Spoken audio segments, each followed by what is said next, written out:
Well, hello everybody. How you doing? Dave Fennoy here. Ask Dave Fennoy anything.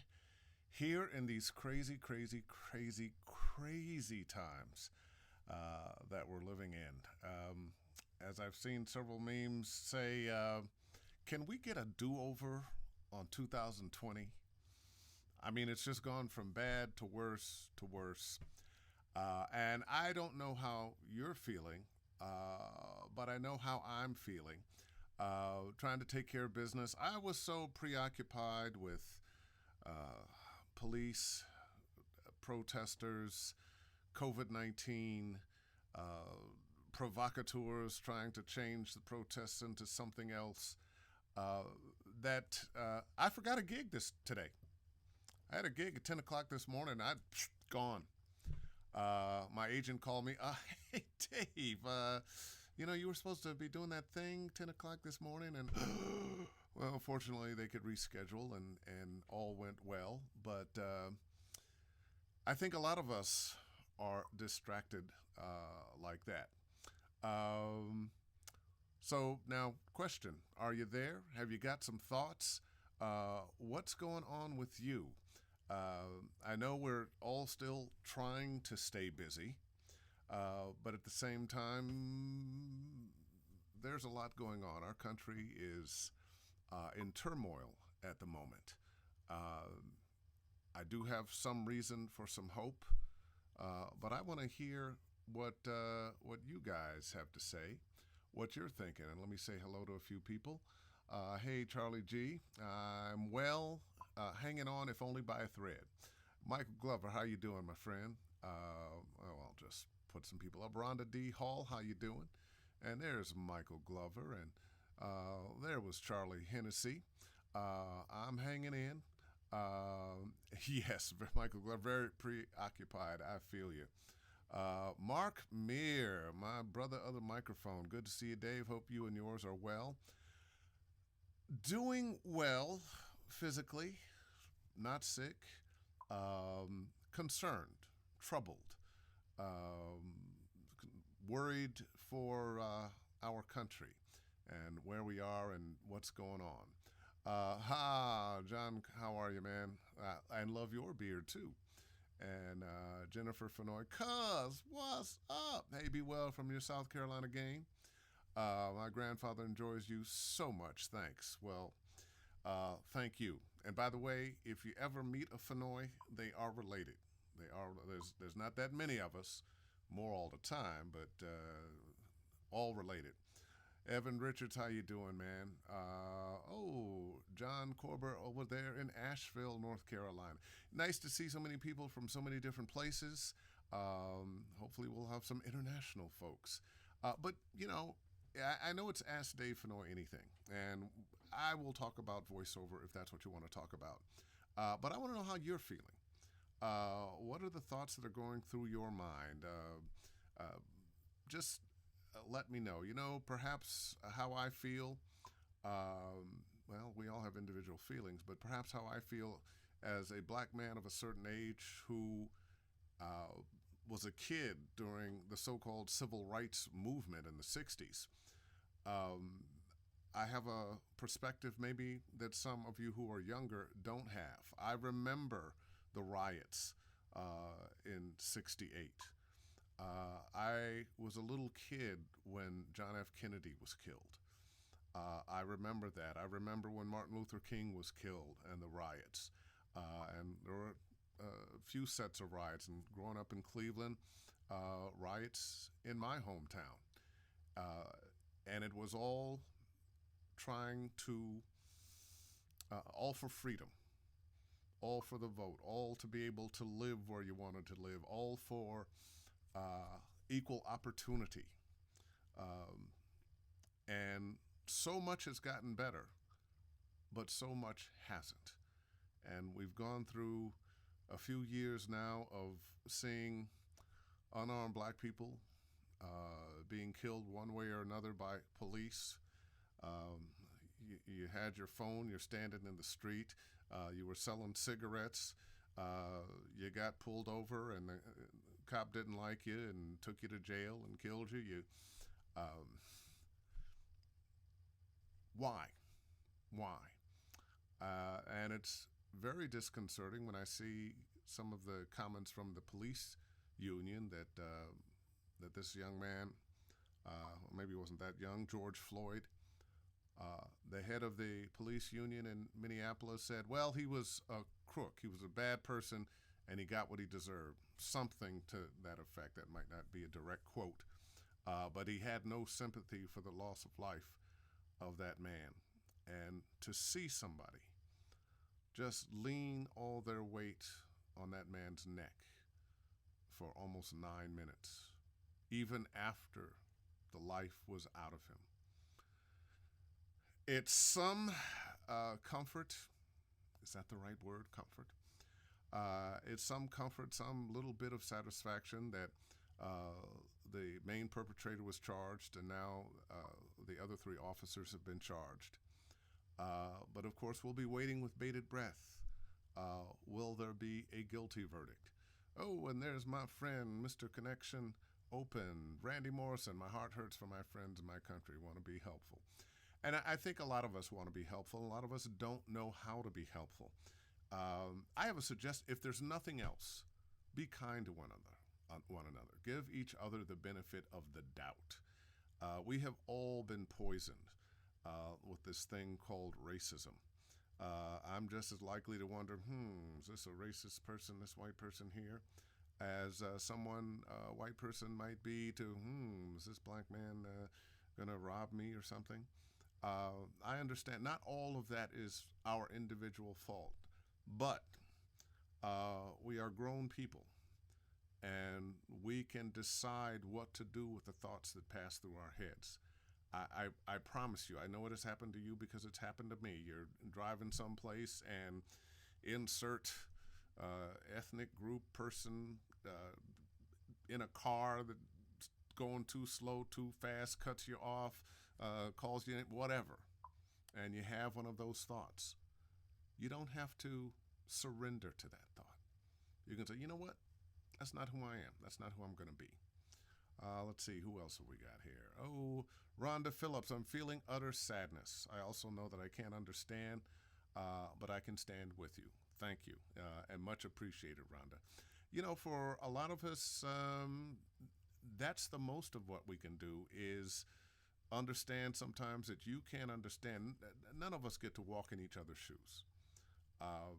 I'll just throwing this out. I'm not gay. I don't understand, why somebody would be gay. So what? So what? Why would I want to make their lives harder?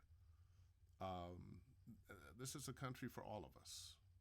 The pursuit of happiness. Life, liberty, pursuit of happiness. Somehow we have to learn that. Let's see. Michael Holliday, currently watching Just Mercy. Wow, very powerful movie. Very powerful movie. True story. And I think some of the schools are showing that movie now as part of the curriculum. And let's see. Sandra Patterson Dyson. I grew up in Harlem in New York. I saw white police beat black men with their billy clubs. They would handcuff them to a schoolyard pole and just beat them till they collapsed. Today, we have cameras and they're still doing the same. I'm heartbroken. I found it interesting that with people around and taking video of these four officers and that one officer with his knee on George Floyd's neck for damn near 9 minutes, they knew they were being filmed. They knew people were seeing this. It did not deter that officer, that former officer, from doing what he was doing. Why? Because the history of this has been, you're going to get away with it. Nobody is going to care.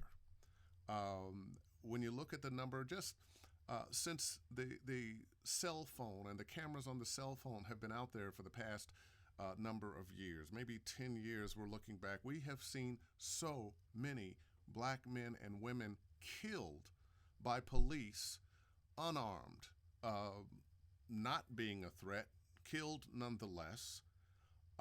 And very, very, very, very few of these officers had to pay for their crimes. This may be a first. Um, let's see. Oh, my friend Bryn. Love you, Dave. Give Mo a hug for us. So proud to know such beautiful people until we stand. United we stand. Absolutely. Uh, where was I? It made me lose my thought there, Bryn.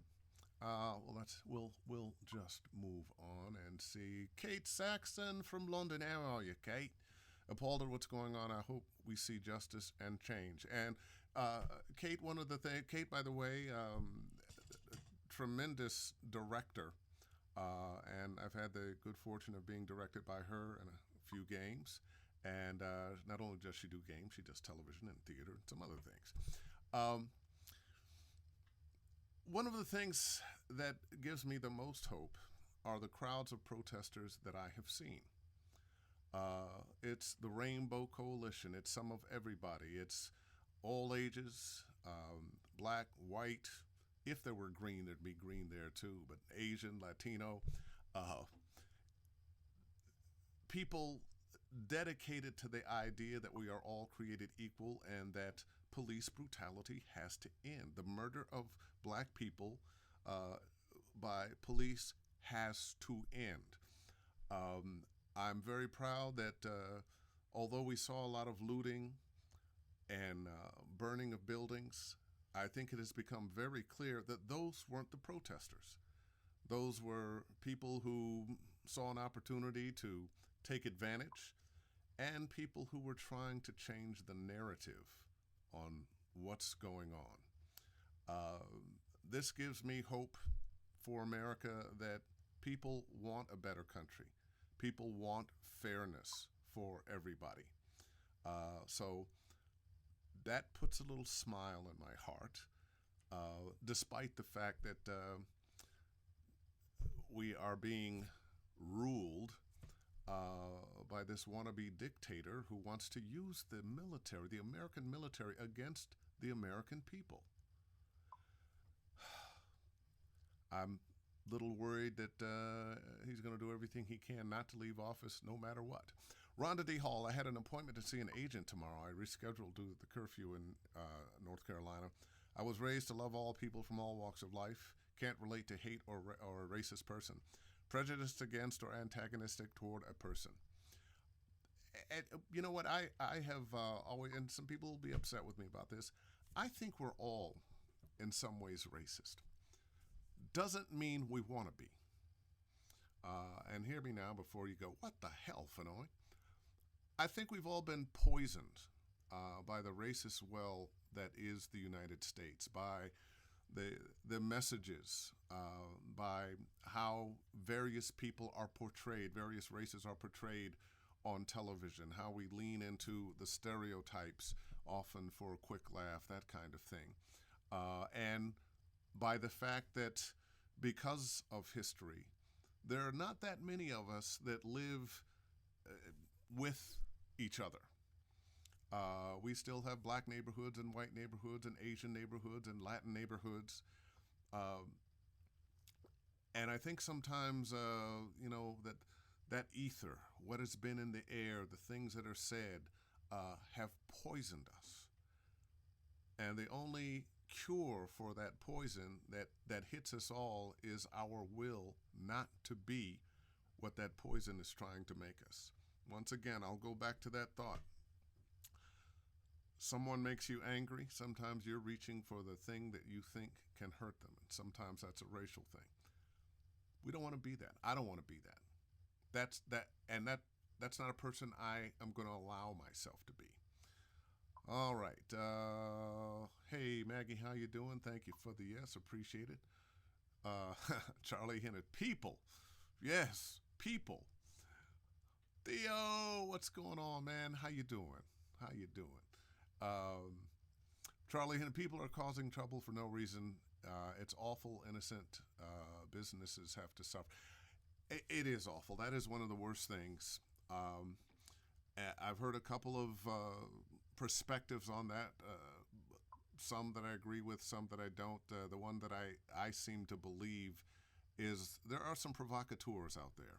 There are some people who don't want uh, these protests to be believed, uh, to carry the ring of truth and justice. They want to portray these protesters as left wing radicals who want to destroy the country, and I don't think anything could be further from the truth. There are people, unfortunately, we have seen uh, reports of police uh, doing damage, off duty police doing damage. Fortunately, we have those where's mine? We have our cell phones now. We are getting pictures and video of things. I've been happy to see so many protesters approach people who were breaking windows, trying to burn things down, and telling them, no, no, no, you stop. Um, Most of that, I think, is ended because of the protesters who have said, we're not going to put up with that. That's not who we're going to be. And I can imagine, as angry as I was watching George Floyd die with this man's knee on his neck and these three other officers just standing by doing nothing.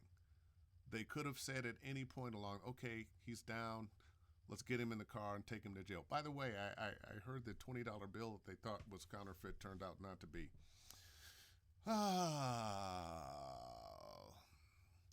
Let's see. Unbelievable. Hey, Maggie. And Tim Bomba, what's going on, man? Hey, man. Have you tried the Cinco D2 shotgun, Mike? Somehow that seems so out of place right now, but I'm going to answer that. It's built to be similar to 416 for 250 bucks. Initial sound pretty similar.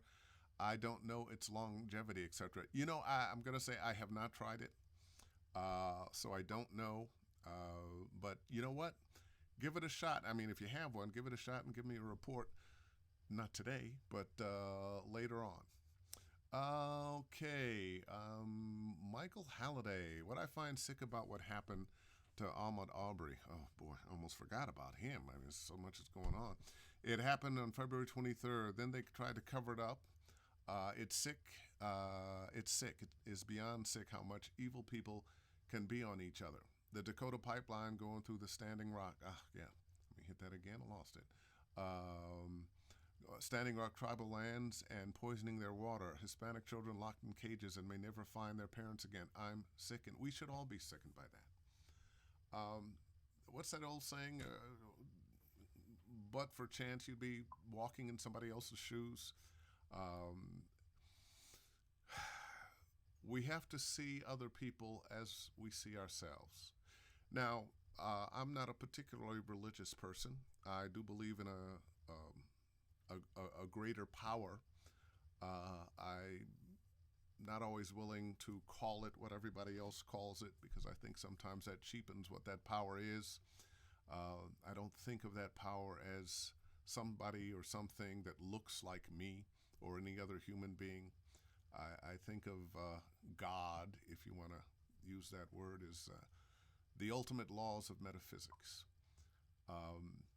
And no matter what you're doing, you can pray, you can not pray. You are calling on that power with every thought, with every word. So careful what you think, careful what you say, because there is that power, that spirit, that energy that may not really care, but reacts to our energy. That's just my thoughts on religion. Malik Watson, I understand the feeling of this moment. Though I don't want to see people sad, I want them to be determined to see the wrong and make it right. It's not easy.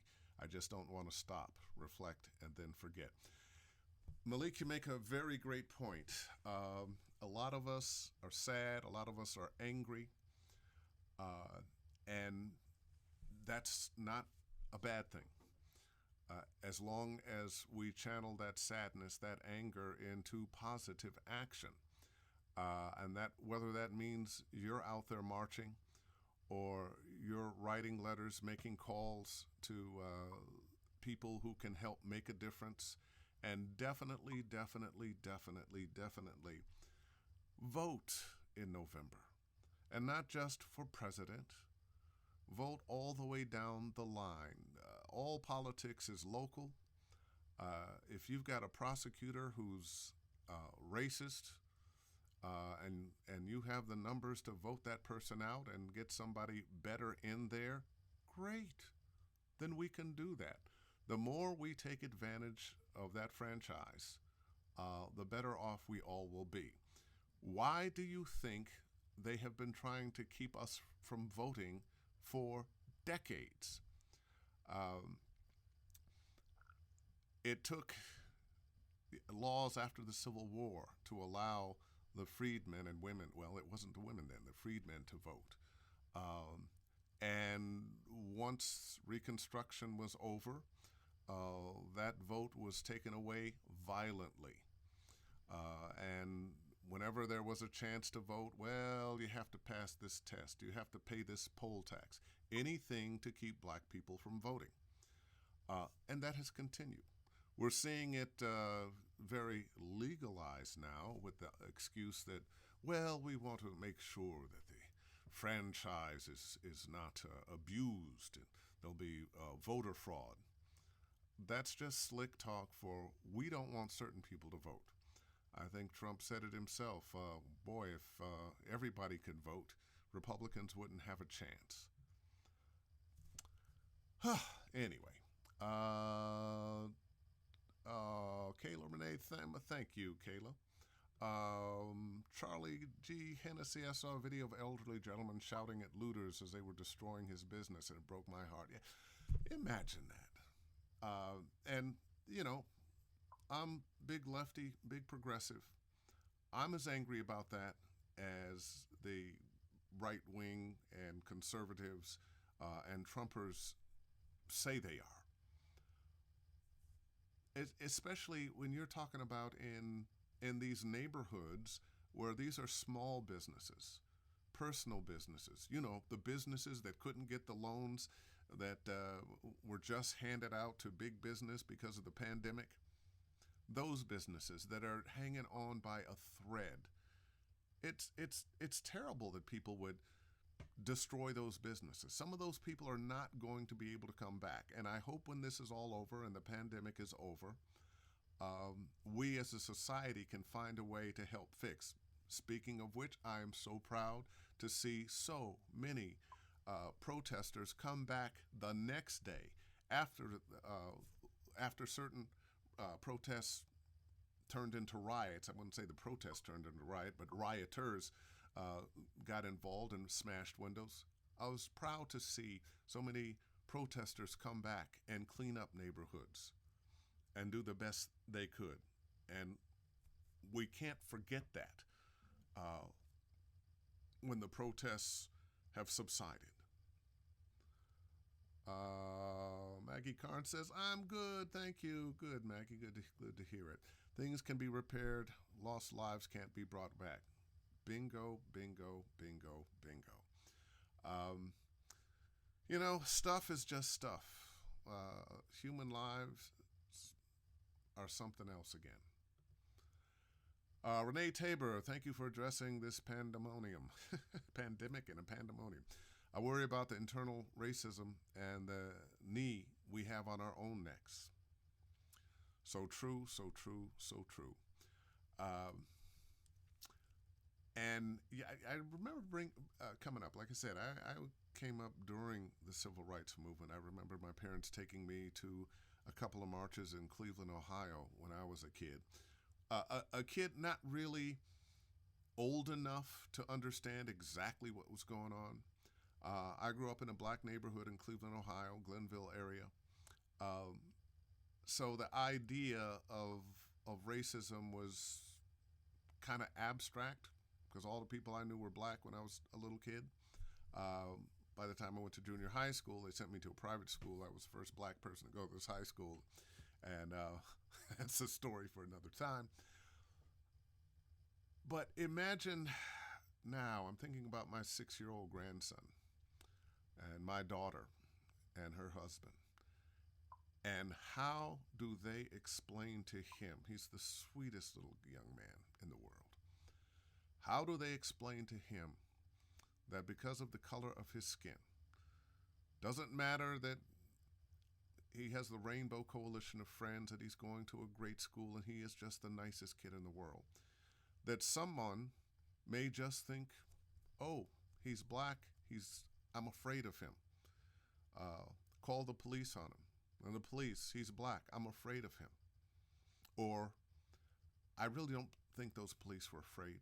I think those police were racist. I know the FBI, more than 10 years ago, started saying, hey, the thing we really have to worry about right now, KKK is joining the police force. Well, truth of the matter, they have been forever. We could get into the history of American policing and black people, because the police forces came out of the slave catchers. But we may talk about that in a little bit. Let's see what else you have to say. Renee Tabor, thank you for addressing the worry about the internal. Yeah, I did that. Okay, moving on. Tim Bamba, peaceful protest last evening on Lincoln and Venice. Lots of people on the street, lots of police, all calm. Speaking of that, have you noted?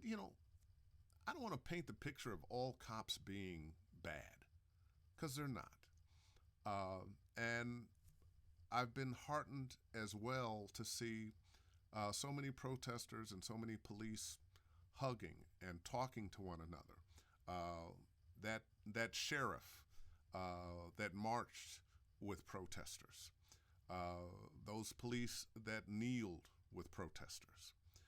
Now, we do have some police, and these are the people that really shouldn't be police, that are begging to be able to be tougher on these protesters. These are the people, the head of the policemen's union, and this is often where some of the worst policemen are in the ranks of the union, not just the membership, but the leadership of the membership. I think I mentioned before, this man said that George Floyd got what he deserved. He was a criminal, and he doesn't think these police officers did anything wrong. That takes a lot of hate, a lot of gall, a lot of racism to say that. And it also says he feels very comfortable saying that. And he feels comfortable because it's been okay to say that. There have been no repercussions for him and his ilk to say that for years. And that has been the case all around the country. Let's see. Cheryl Halling, what's never been addressed is why on earth he was lying on the ground with his face shoved into the wheel of an SUV. Cheryl, you are so and those questions keep coming. I know we've all had them. Well, they had him in handcuffs. They had him up against the wall. Why did they pull him into the street? Why didn't they just put him in the car and take him to jail? What would have been wrong with that? As a matter of fact, that would have been the thing to do. I think that this officer just wanted to enjoy inflicting pain on this man. And I don't think he had a problem inflicting pain to the point of death. And clearly, the man died. I don't know if you've seen the memes from some people who must be soulless, but reenacting that murder. Having one of their friends on the ground and they've got their knee on their neck and they take a picture of it. I think they're calling it some kind of challenge. It's sick. How do people do this? I saw I don't know if he's a mayor or a policeman of some city in Mississippi that just, you can't die from that. That wouldn't kill you. But the guy's dead. The first autopsy report that came from the coroner's office bunch of mumbo jumbo about conditions and so forth, and he wasn't healthy. And I saw the guy. The guy was healthy. The guy was buff, out, strong, and healthy. It's almost like they were saying in that first police report, that first autopsy, that, well, he was going to die any minute. It just so happened he died there. Well, I don't care. If you jump out of a window to kill yourself and somebody shoots a gun out of that window and it happens to blow your brains out before you hit the ground, it's still murder. It's still murder. All right. Joe Jakmovich, much love, Dave. Much appreciated, man. Tim, lots of peaceful people in Lincoln. Oh, wait, we did that one. Yeah, okay. I do believe in the power of prayer, and so do so every day. And despite the things that I just said about I'm not a particularly religious person, I don't necessarily call it prayer, but I do believe in the power of, well, we'll call it prayer, of focusing your thoughts on the good, focusing your thoughts on, when I talk about prayer and use the word, I never pray for things. I never pray for, oh, I want this gig. Ooh, Lord, give me this gig. Ooh, Lord, give me this car. Ooh, Lord, give me this woman. Ooh, Lord, give me this money. I never pray for things like that. I pray for my highest good. I pray that people will be comfortable. Not necessarily that somebody who is on death's door is going to be pulled back from death's door, but they have an easy passing, that they are satisfied with their life when they go, that they're not in sorrow about something they could not complete, like asking for forgiveness of somebody. We all owe a death one day, one way or other. We're all going to go. I just hope we all are able to go without too much pain, after a good life, and with people we love around us.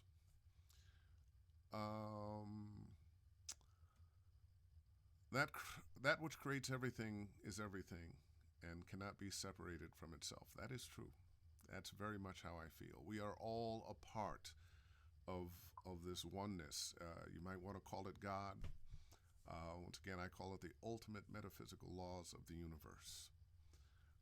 And Tim, again, Dave, your audio level seems lower than normal. Maybe because I'm not shouting. Because I'm here, I'll just turn up. Is that a little better? There we go. My buddy Mark Muir, last week has been heartbreaking. This last week has been heartbreaking, but I've seen some things that have given me hope. My friend Tanya DePass, I know Tanya, yeah. Revivals of Waterdeep raised over $150,000 for the Bail Project in 12 hours yesterday with the help of Matt Mercer and others in the voiceover community. Voiceover gaming, in the gaming community. And by the way, once again, rah for the voiceover community. I think we are some of the most positive people, some of the most caring, loving people in the entertainment business. We are the people who tend to help one another. We are the people who don't necessarily feel threatened by the new kid on the block or somebody with that voice or that voice. There's something special about us. I don't know why it is. I'm just glad that it is. Okay. Oh, Deb Sommerfeld. Good evening, Dave. I'm glad to see you're doing well. I felt so sick seeing that cop doing what he did. Like yourself, I hope that something positive comes out of this. And, although that's the catalyst. George Floyd is the catalyst. But we've been looking at this since Tamir Rice, since all the young men and women who have died needlessly over the past several years. That on Facebook we had arguments with our right-wing friends, and oh no, if he had just done this, if he had just done that, if he had only complied, if he'd only said this, if he hadn't done that. And in so many cases, that didn't matter. Philando Castile, who had the right to be carrying a gun, he had the paperwork, he had the gun, officer, just want to let you know I got a gun. Blam, blam, blam, blam. Why? Why? And I don't think that officer went to jail.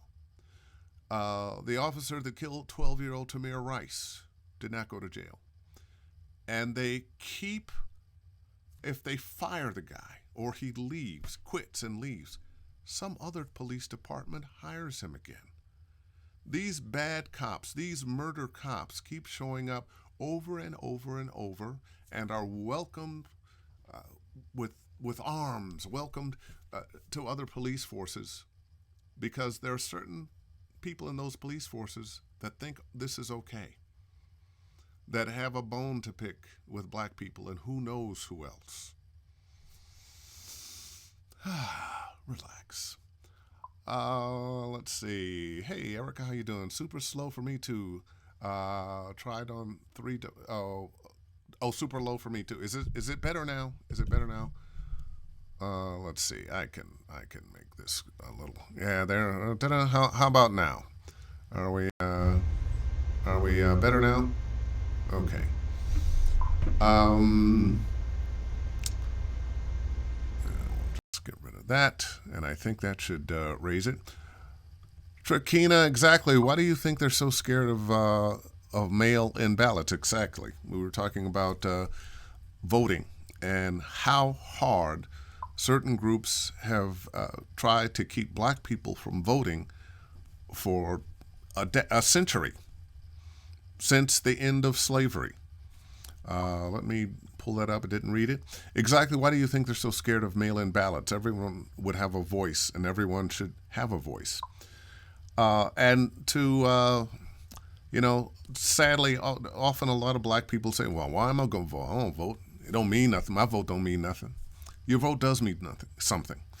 If your vote didn't mean anything, they wouldn't try so hard to keep you from voting. Vote. Educate yourself on who's running, what they stand for, and vote. Otherwise, you have no right to complain. You become part of the problem. I see these third party people. I Years and years and years ago, when I was a musician, I was at something. I was doing a benefit for the American Indian movement, and Angela Davis was there, and I did the bump with Angela Davis. And then I saw today that Angela Davis said, "Oh, it's time for a third party. We need another choice." You may not think Biden is the best choice in the world, but it's a crime not to vote for this man over this fool we have in the White House. He's dangerous. Did you hear Mattis today? Okay, relax, Fennoy, relax. Pamela, hey Dave, good to see you. I hope justice will be served. A change has to begin during this long, hot summer. So much work to be done. Yeah, there is. And I'm just hoping that through this pain, there is a positive outcome, that America and Americans step forward and get just a little bit further out of the sludge of racism. Right now, we used to be up to our necks. We're probably about waist deep now. We've had a black president. People are living in different places.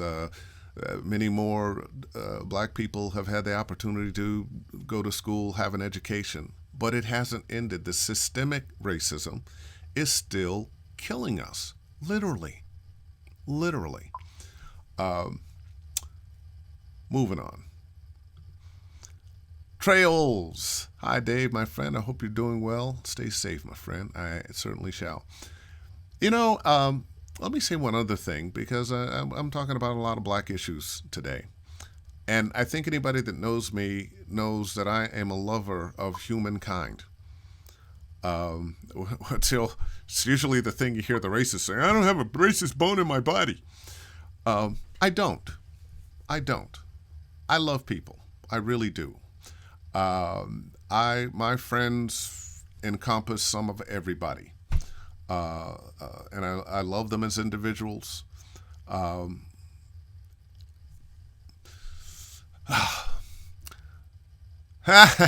Jean-François Danielson. Francois, I just want to say, never cut your beard, Dave. Well, I can't promise. I can promise you I have no intentions of ever cutting the dreads. The beard may have to go. My daughter, my oldest daughter, um, hates my beard. Every time I FaceTime her, she says, "Oh God, Dad, you still have that beard? Why don't you cut it off?" I'm like, "No, because I like it, and Mo likes it." It's just sad that so many people don't realize how truly systemic the issue is.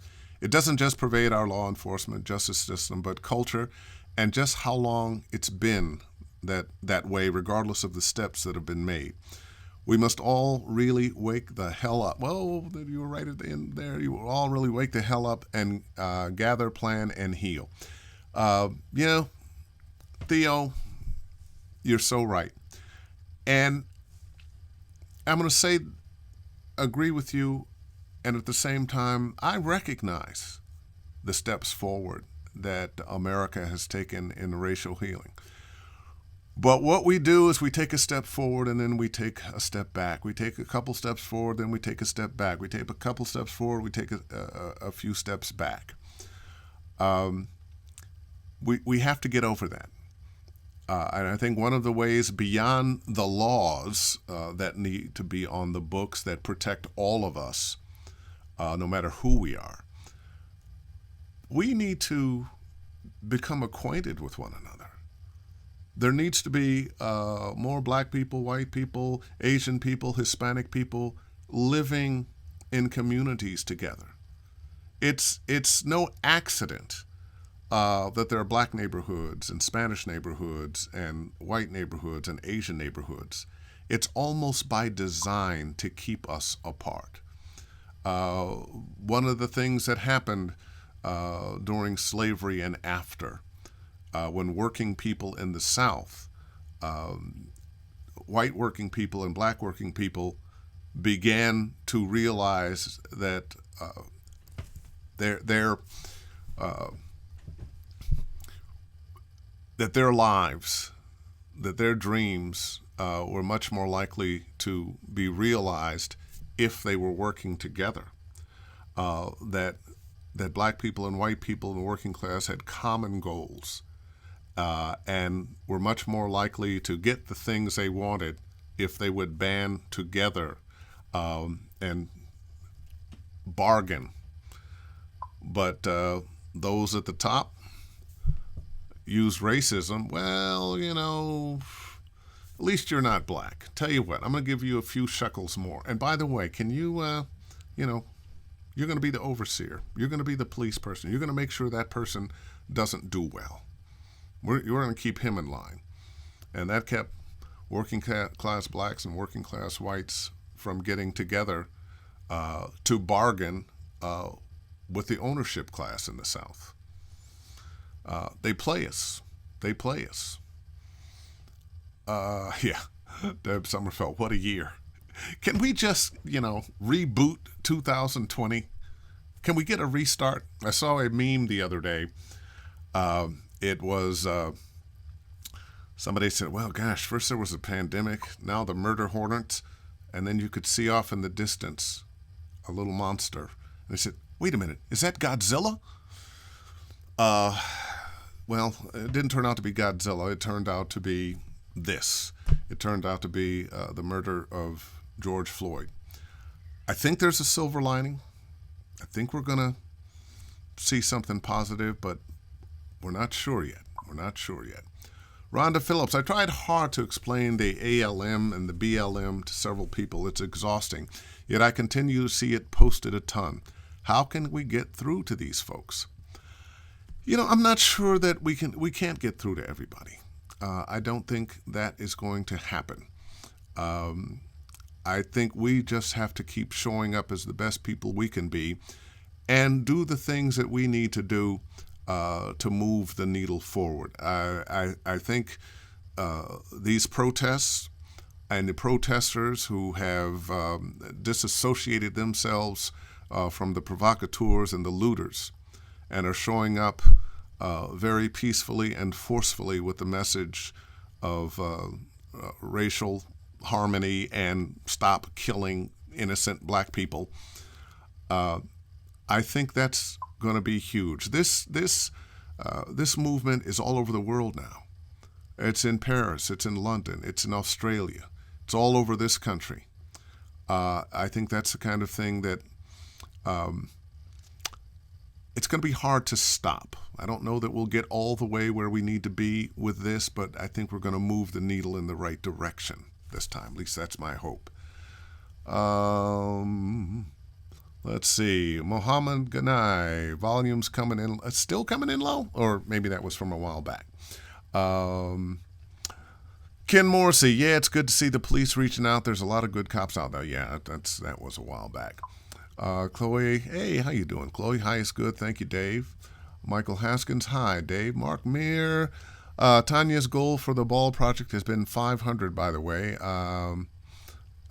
It had been 500. To see them raise so much more quickly was inspiring, and it came from fans across the USA.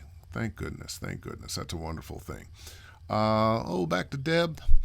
I live close to a border, and it's not just cops; it's people in authority and the abusing of the power.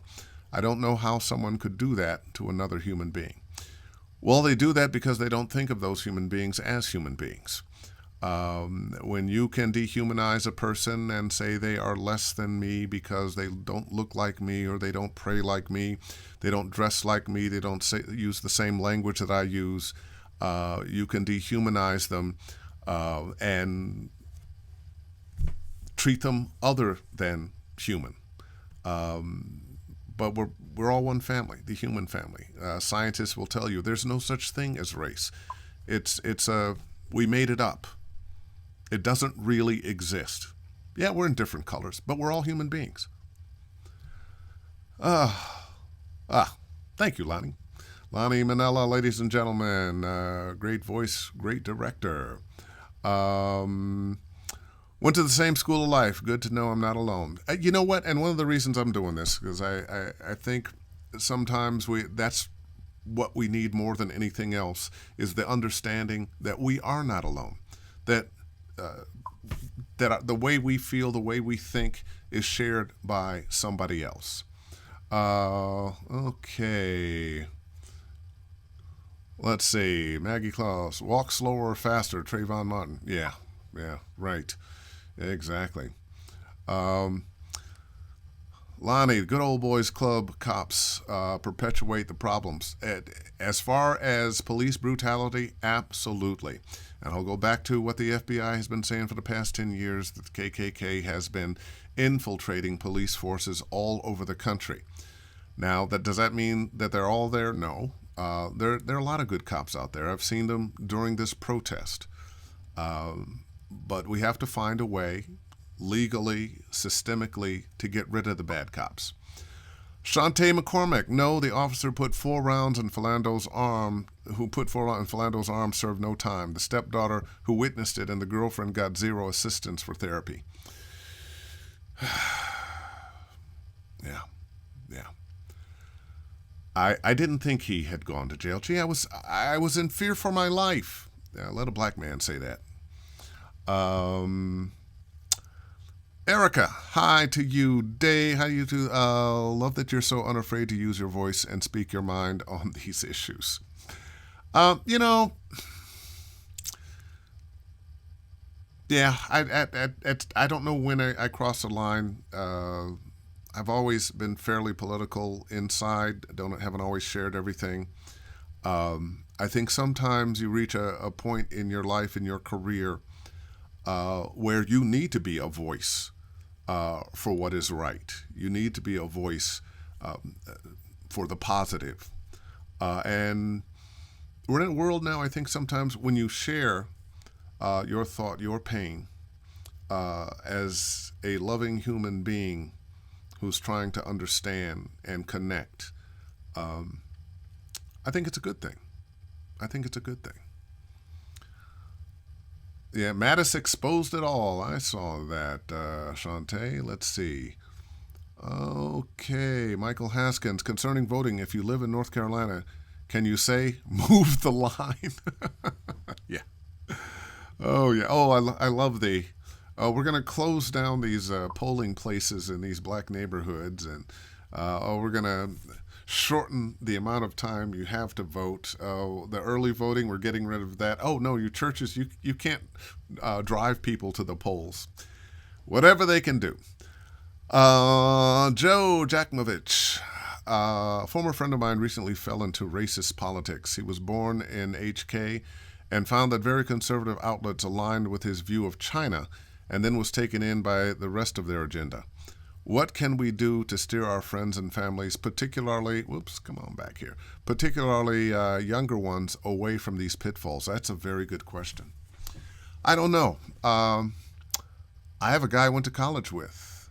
I've known since my freshman year in college, lifelong friend, and somewhere along the way, he and his wife became uh, well, Republicans. I don't care about that, but now they're Trumpers, and they believe everything he says. And the news media, it's fake news, and the media is the enemy of the public. And that pizza joint with the child pornography ring in the basement is real. And just, I am one of their daughter's godfather.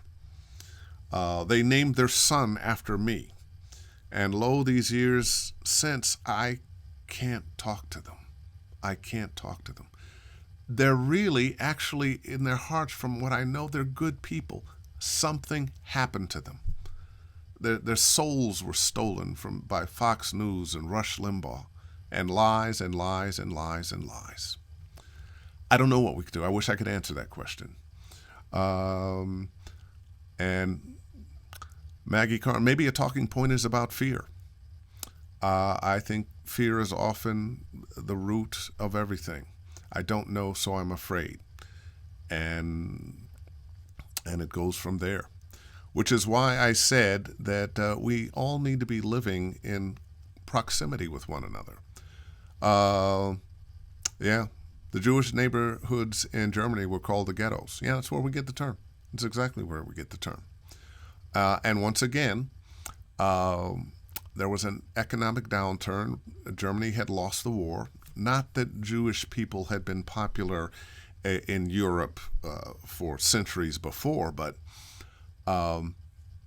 that kernel of racism against Jewish people was turned just evil. I mean, when you're talking about 6 million of the 12 million people that the Nazis killed, half of them were Jewish. Maggie Carnes, you will build our cities, but you won't reside in our cities. Not an actual quote, a thought. Yeah, yeah. You know, when you have to do a lot of research, and some 2020's canceled. Oh, just reboot it. Just reboot it. I lost my thought there. Yes. This country would not be as wealthy as this country is had it not been for the slave labor that put them miles and miles and billions of dollars ahead. Most of the older institution of higher learning, the Harvards, the Yales, the Princetons, had it not been for slavery and those campuses being built by slaves, the White House built by slaves, so much of America built by slaves, free labor, America could not have become what America became. And when slavery ended, it didn't really end, it just changed. It went to sharecropping, and you still had people working for free. I want a refund on my 2020 calendar. Good one, Cheryl. Oh, yeah, reboot. We got the virus too. Yeah. Hey, look, we have, once again, watching all the people protesting. Happy and proud I am of them, and fortunately, I do see a lot of them wearing masks. We are looking at more people getting the coronavirus. I think there was a 12,000 person uptick in the last few days. We're going to pay the price. Da-da-da-da. Ah, yeah. Randy was talking about when I was talking about segregated neighborhoods. Certainly, I hope we do too. Whoop, whoop, whoop, whoop. Wasn't sure what that was. You're coming in 5x5, Dave. What is 5x5? I don't know what 5x5 is. All right, I guess we're getting close to the end here. So many parallels between Hitler and Trump's America, yet the Trumpers still can't see it. And frankly, I'm afraid that some of them do see it and like it. When we think back, well, we don't have to think back because we weren't there. But when you look back historically, there were a lot of Americans that were on Hitler's side. There were a lot of Americans that thought we did the wrong thing when we went to war against Hitler. Henry Ford being one of them. We had a number of very wealthy industrialists who would have been happy to have gone into World War II on the side of Hitler, or to not have gone into war at all and let those Europeans handle their own thing. Frankly, I think the United States going in on the side of England and France, the Allies, was one of the best things, and perhaps the last really decent war or war that was justifiable that we've been in. But moving on, my girl Rolanda. All we need now is one good alien. Oh no! Uptick. Just wait for a week or two. Incubation period. Absolutely. Michael Glover. What happened to the killer hornets?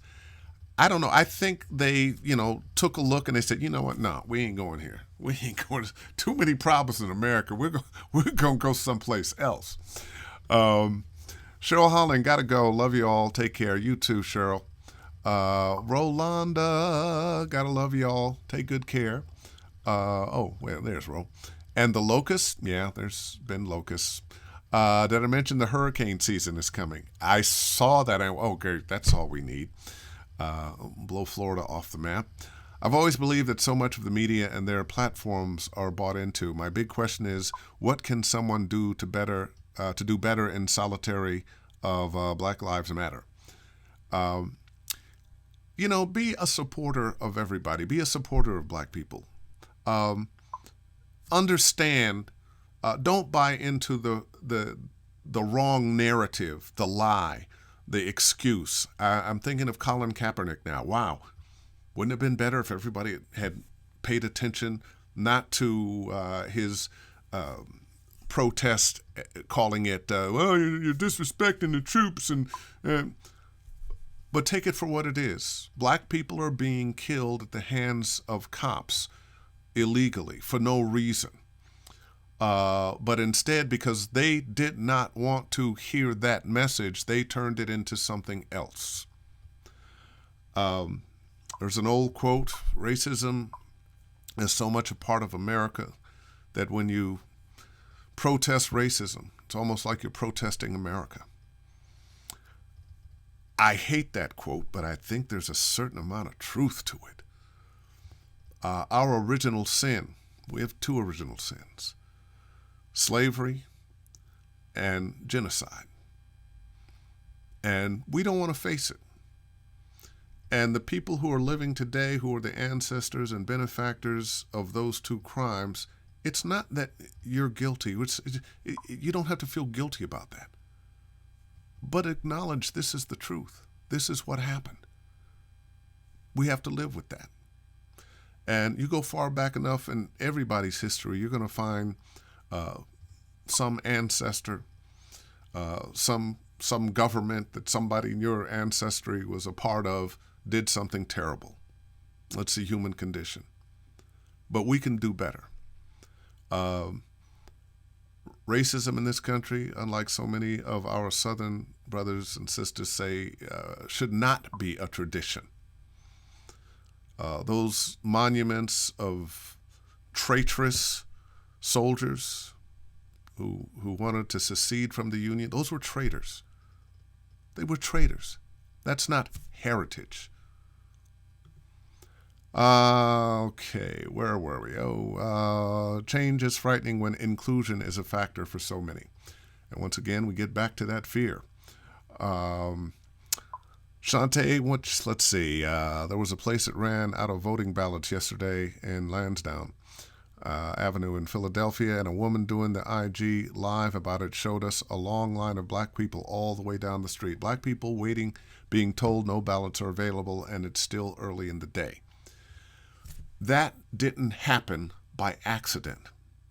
These are the kinds of problems that are planned that look like, oh, something happened. We don't know. That was planned. I promise you. I promise you it was planned.